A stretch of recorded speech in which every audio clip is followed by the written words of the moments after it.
It seems logical that the era of proxy war would sooner or later result in a state of proxy peace, when even the accomplishment of national security objectives would not guarantee Russia a respectful coexistence with its neighbors.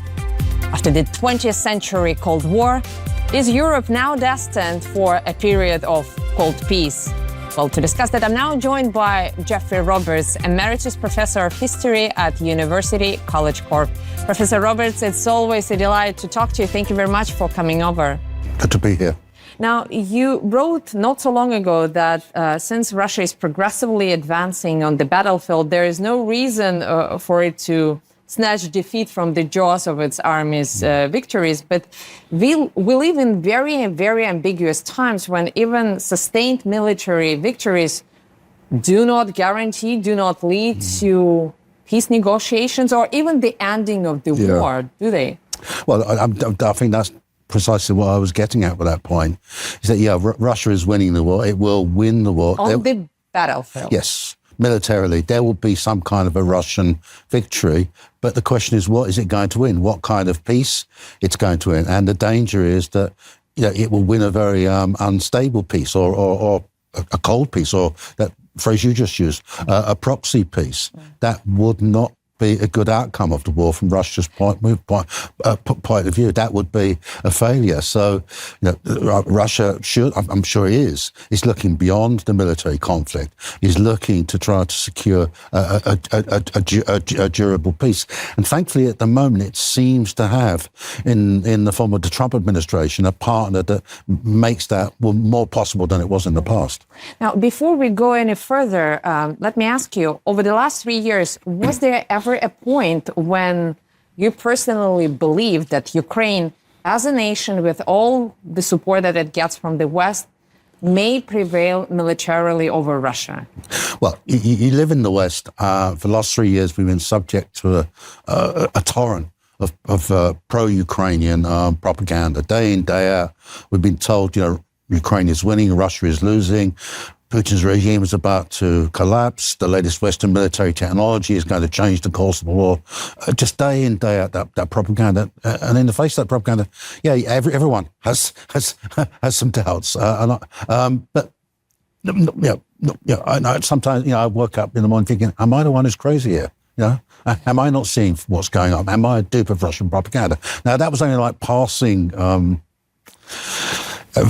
kind of notions, because, of course, as a Russia expert, I have some idea about Russia and about the Russian armed forces, right?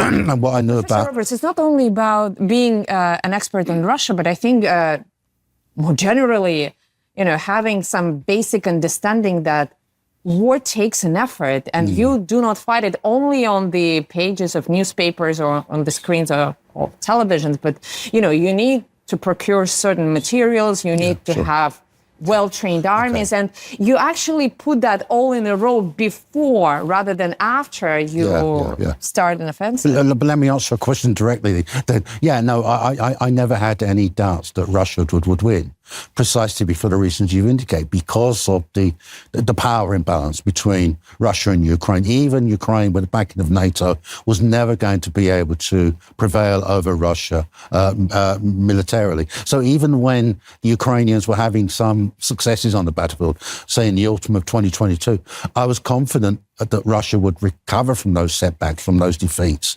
And why I believed in that? Because, my knowledge of history, Russian military history, and Russian military history is a story of the Russian armed forces as a learning organization, learning from mistakes, adapting to the battlefield conditions, being creative, using your initiative. And that's exactly what's been happening in the Ukraine war for the past 3 years. So ultimately, I've had some passing fancies that maybe I'm wrong, but ultimately I've always believed that Russia's victory in this war was more or less inevitable.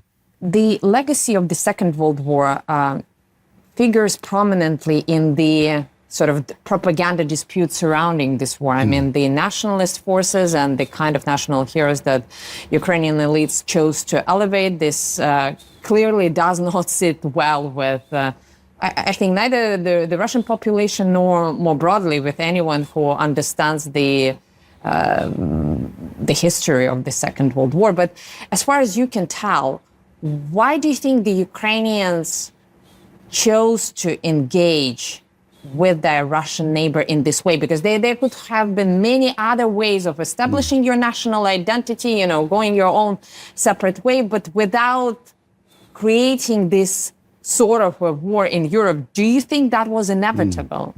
Well, look, before I answer that question, let me just say one other thing, which is that, okay, I always thought that Russia was going to win, was going to prevail militarily. But what has surprised me was how long the Ukraine has kept fighting. Yeah, the resoluteness of the Ukrainian military campaign, even taking into account the Western support for that campaign. So, the question is, how have they been able to sustain the war, suffering such huge casualties? I don't think there's any simple answer for that. I mean, one answer is the role of Ukrainian nationalism and the grip that extreme Ukrainian nationalists have been able to exert over Ukrainian society. I think that's part of the answer. I think another part of the answer is, the coercive measures, the ruthlessness with which the Kiev regime has pursued the war and clamped down on any opposition or any internal dissent from the war.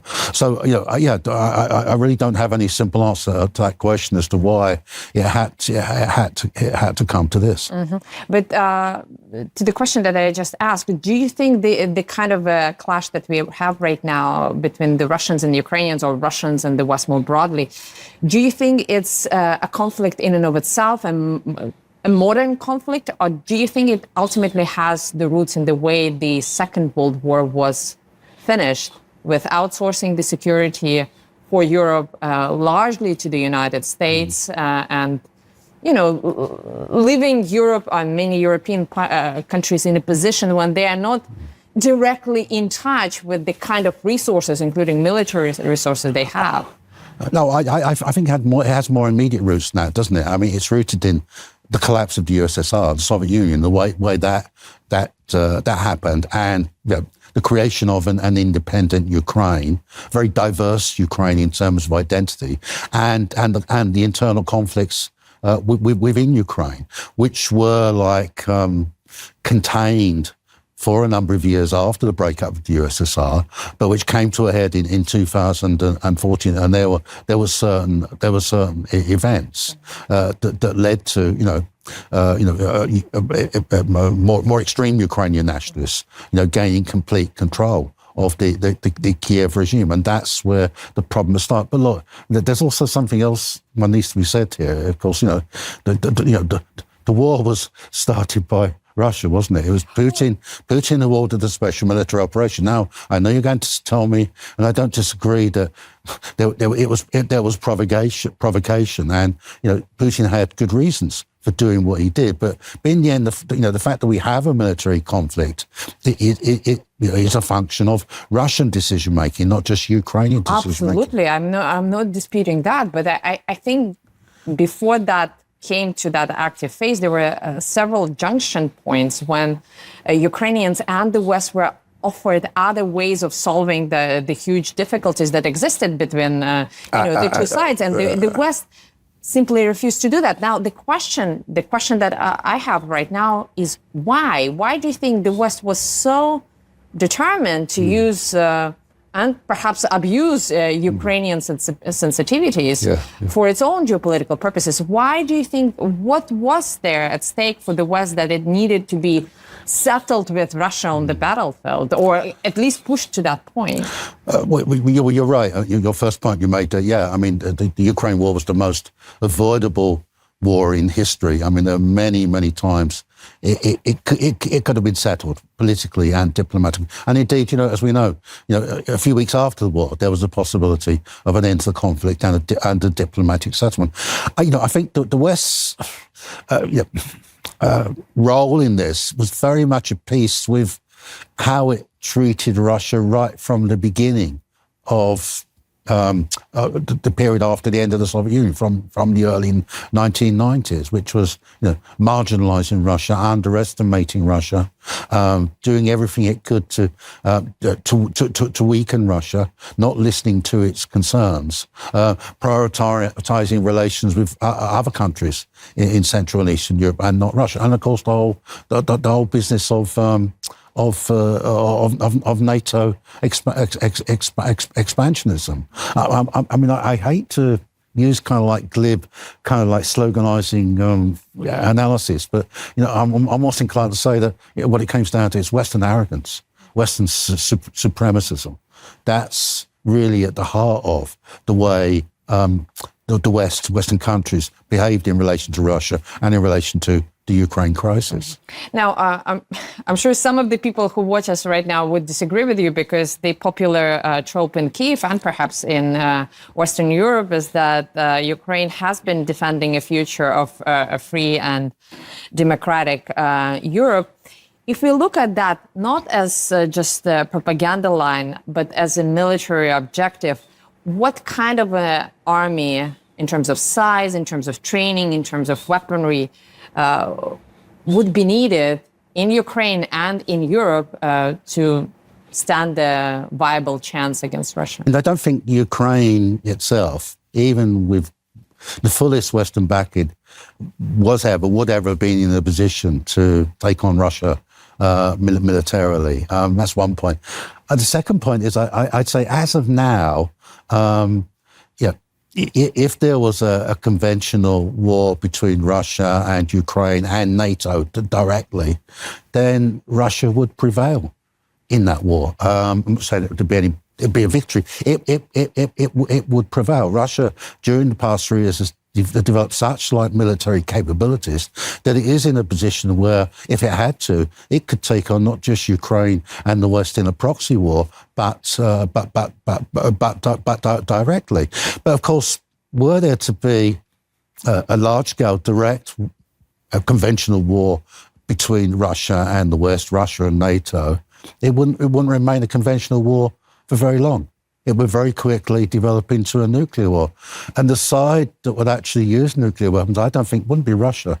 It would be NATO, the NATO countries, because they would be the ones who would actually need to use, in the first instance, tactical nuclear weapons. In this case, UK or France? Because, I mean, apparently the Americans are not ready to chip in to defend Europe. Well, of course, which is why there won't be a Russia-NATO war anytime soon, because, of course, that depends on the involvement of the United States and all this, like talking the West about British and French troops in Ukraine. It's just propaganda. Can I ask you something very quickly? And I know it's a very cynical question, but nonetheless. In the beginning, Putin's rationale when he was announcing the special military operation in Ukraine, he was specifically saying that he is prepared to make that step in order to avoid a larger war. Do you think he has been successful in that? Because you're telling me that you don't think that a larger war between Russia and NATO is likely right now, precisely because some of the Western allies of Ukraine have learned their lesson. So.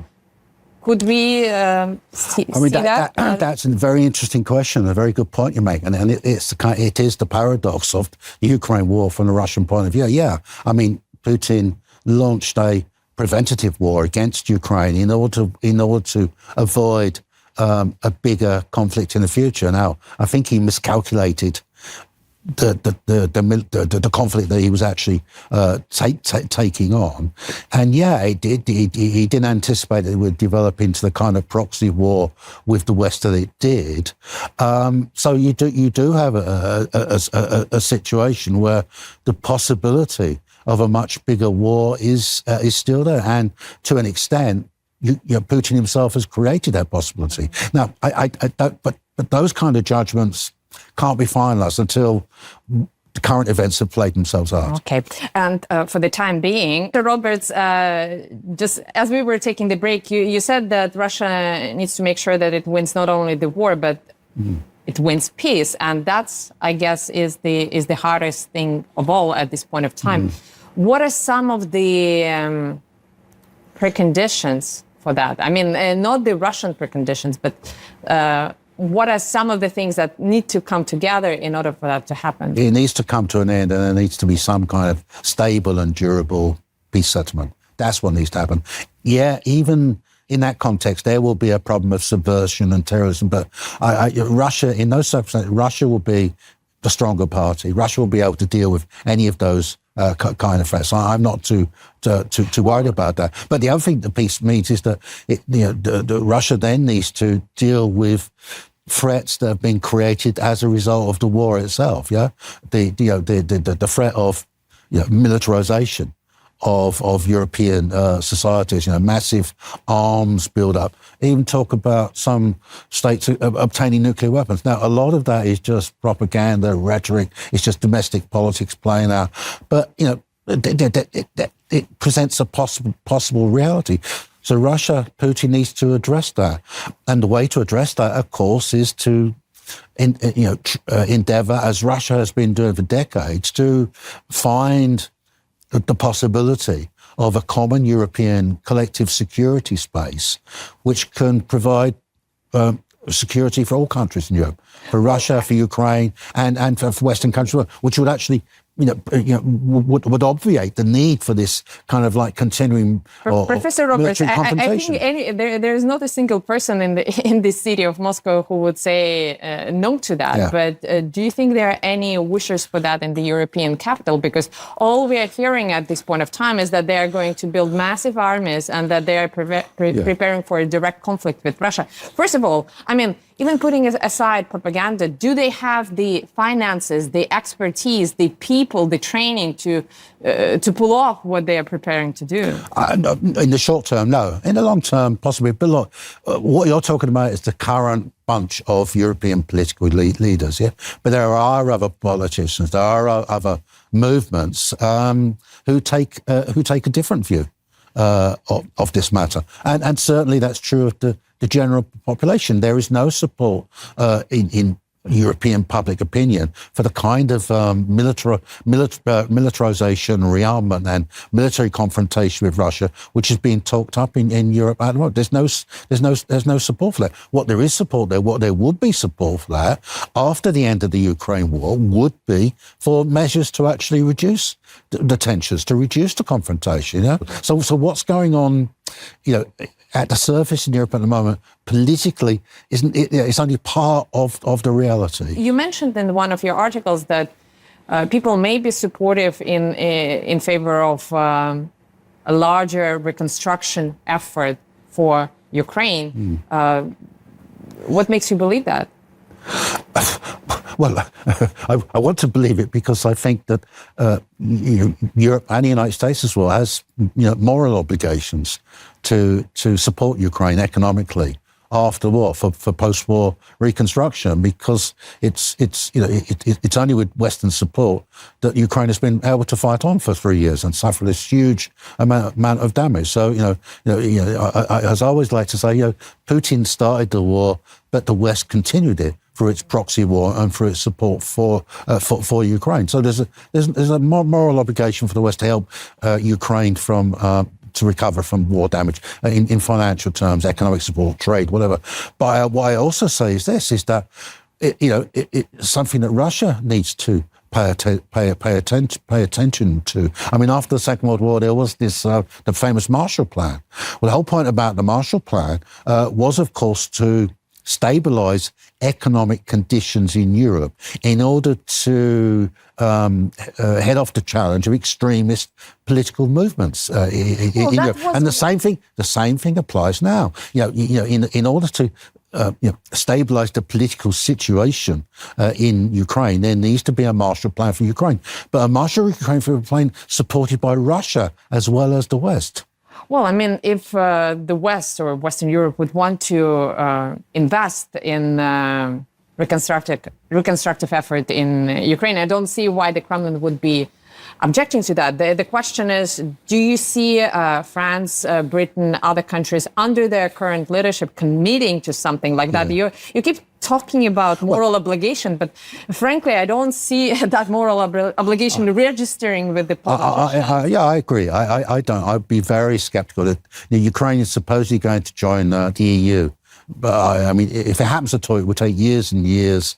It may not may happen. No, actually, what I'm concerned with actually is a more realistic possibility. A more realistic possibility is that Russia will help Ukraine to recover in the post-war Europe, because Russia has an interest in a stable Ukrainian state, and hopefully the one at some point in the future can become a friendly state again. So the question I've asked, I've asked it of Russian diplomats every opportunity I get. What is Russia going to do to help Ukraine recover from war? And there are lots of things, many things that Russia can do to aid that process. Well. I think there would be lots of mixed reactions to that in Russia, because even within the Soviet Union, Ukraine was the largest absolute receiver of Moscow's subsidies, but it never treated, that kind of material assistance with appreciation or respect. I mean, there was always a sentiment that they are somehow being robbed. So perhaps they need to be allowed to stand on their own 2 feet. But you bring up a very interesting point, because Marshall Plan was not only about the reconstruction, economic development, but it was also, linked to the security arrangement in Europe. And that's a very important point for Russia, and I assume for the United States too, perhaps for Western Europe as well at the moment. How do you see the future security situation around Ukraine organized? And you have written a lot about the need to provide for neutrality, but I think we will have to come up with some new definition of neutrality, because what used to come for neutrality over the last couple of years clearly didn't work well. Well, neutrality is the wrong word, actually. It's probably like non-alignment, yeah? And in Ukraine's case, it's non-alignment with the West, non-alignment with NATO. Military non-alignment, because as we discussed, Ukraine will still need all the help it can get in economic terms. Yeah, and also there's also the issue of political alignment as well.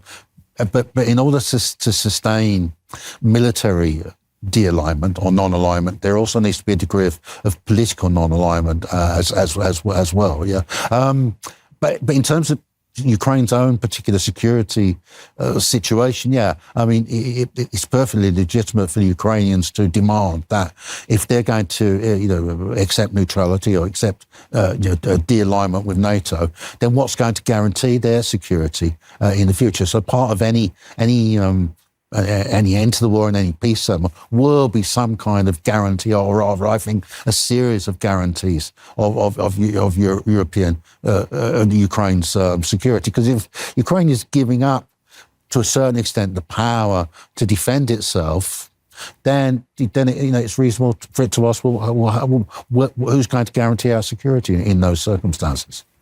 Well, there have been some proposals coming, very unorthodox proposals coming from the United States. For example, I don't know if you heard President Trump suggesting that, for example, the Americans would want to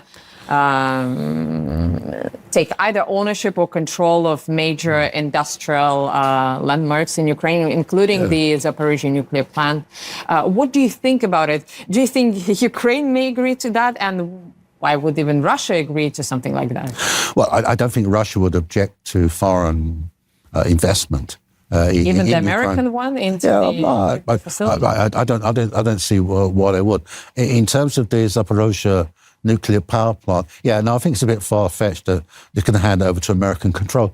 But the obvious thing that could happen to that nuclear plant it could become part of the Ukrainian energy network.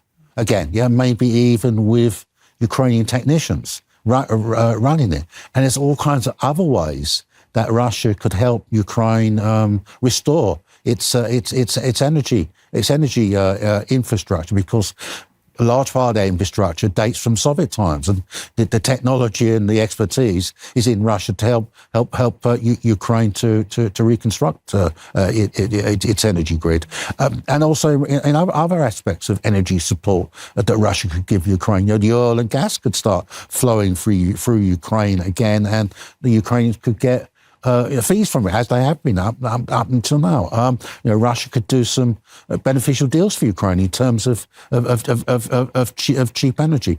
Yeah, so there are all kinds of ways in which Russia can reach out to the Ukrainian state and the Ukrainian people as part of a long-term project of stabilising its relationship with Ukraine. And the more stable Russia's relationship with Ukraine is, the less scope and space there is for Western interference and meddling in Ukraine's affairs and in Russia-Ukraine relations. Those ideas don't seem too far-fetched for me. I think I can see the Kremlin agreeing to that even eagerly at some point of time. But in order for that to happen, I think the Ukrainians need to step into their own authority and to understand that their future lies not in London or in Berlin or in Paris, but within their own boundaries. Do you hold out any hope for that? On that point, I fundamentally agree. The Ukrainians, I'm always like saying Russia should do this, Russia should do that, the West should do this. But ultimately, the Ukrainians have some fundamental choices to make about what they're going to, how they're going to respond to the possibilities that are before them. Yeah, and there's some very hard choices. Yeah, and ultimately, does this war end? Does Ukraine recover from the war? Does it develop a new relationship with Russia? All these questions. Ultimately, it's going to come down to Ukrainian choices. And we have a regime at the present moment which seems completely incapable of making the right kind of choices. But again, just like in Europe, there's more than one. There are different political leaders. There are different political attitudes, and I think the same applies to Ukraine as well. In Ukraine, there is a potential for political movement and for political leadership, which will be able to make the right choices. No, it's not an easy solution. No easy solutions, because of course you have all these neo-Nazis and ultra-nationalists running around the place with enormous kind of like coercive power at disposal. So no easy choices, no easy courses of action for Ukraine. But yeah, I think I'm inclined to say ultimately Ukraine's fate is in its own hands. Well, Professor Roberts, I guess we will have to invite you one other time to see if your predictions are correct. But for the time being, thank you very much for coming over. Thank you.